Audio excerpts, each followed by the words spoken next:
Assalamualaikum warahmatullahi wabarakatuh. Saya Sailin Nihlah, NIM 1950510011. Di sini saya akan menyampaikan hasil resuman saya mengenai penerapan etika bisnis Islam.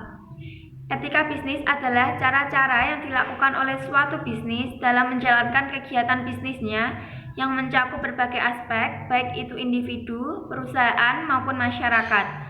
Ada beberapa etika dalam berbisnis agar usaha yang dijalankannya berjalan dengan baik dan lancar, yaitu yang pertama, jujur dalam berkomunikasi dan bersikap. Yang kedua, memiliki komitmen dan memenuhi janji. Yang ketiga, memiliki integritas. Dan yang keempat, memiliki loyalitas. Etika bisnis bertujuan untuk memberikan dorongan terhadap kesadaran moral serta untuk memberikan batasan-batasan bagi pengusaha ataupun pebisnis agar dapat menjalankan bisnis dengan jujur dan adil serta menjauhkan diri dari bisnis curang yang dapat merugikan banyak orang atau pihak yang memiliki keterkaitan. Pada dasarnya, praktik etika bisnis selalu menguntungkan perusahaan baik dalam jangka panjang maupun jangka menengah karena yang pertama, mengurangi biaya akibat dicegahnya kemungkinan terjadinya friksi, baik intern perusahaan maupun dengan eksternal. Yang kedua, meningkatkan motivasi pekerja. Yang ketiga, melindungi prinsip kebebasan berniaga. Dan yang keempat, meningkatkan keunggulan bersaing. Berikut merupakan beberapa etika Islam yang berlaku dalam aspek-aspek kegiatan bisnis dan ekonomi. Yang pertama adalah kegiatan produksi.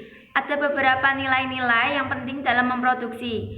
Antara lain, yang pertama adalah ihsan dan itqon atau bersungguh-sungguh dalam berusaha. Yang kedua, iman, takwa, maslahah, dan istiqomah. Dan yang ketiga, bekerja pada bidang yang dihalalkan oleh Allah Subhanahu wa Ta'ala. Yang kedua adalah kegiatan distribusi. Etika yang harus dilakukan dalam menjalankan kegiatan distribusi antara lain, yang pertama, selalu menghiasi amal dengan niat ibadah dan ikhlas. Yang kedua, transparan dan barangnya halal serta tidak membahayakan. Yang ketiga, adil dan tidak mengerjakan hal-hal yang dilarang oleh Islam. Yang keempat, tolong-menolong, toleransi, dan sedekah.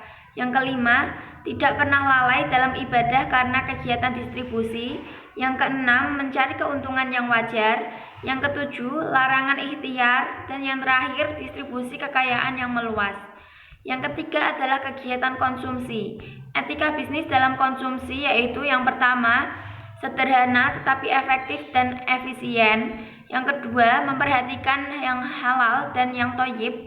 Yang ketiga, tidak kikir, tidak mubazir dan boros.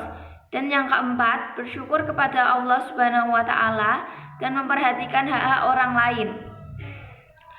Dalam sebuah bisnis ekonomi pasti akan muncul isu-isu kontroversial di dalamnya. Adapun faktor yang melandasi munculnya isu-isu kontroversial dalam etika bisnis dan ekonomi yaitu yang pertama, benturan kepentingan. Benturan kepentingan sendiri adalah perbedaan kepentingan ekonomis perusahaan dengan kepentingan pribadi setiap individu. Yang kedua, situasi dalam bisnis itu sendiri. Jika suatu bisnis ekonomi sudah tidak menganggap lagi suatu etika, maka akibatnya akan terjadi banyak pelanggaran-pelanggaran yang memunculkan berbagai macam isu kontroversial dalam kegiatan bisnis ekonomi tersebut. Dan yang ketiga, pengambilan keputusan secara sepihak. Budaya yang ada dalam bisnis ekonomi dapat mendorong terciptanya perilaku etis atau sebaliknya, yaitu mendorong pada perilaku yang tidak etis. Jadi, dapat dipastikan bahwa keputusan seorang pemimpin secara sepihak akan membuat munculnya isu-isu kontroversial dalam suatu bisnis ekonomi. Sekian dari saya. Wassalamualaikum warahmatullahi wabarakatuh.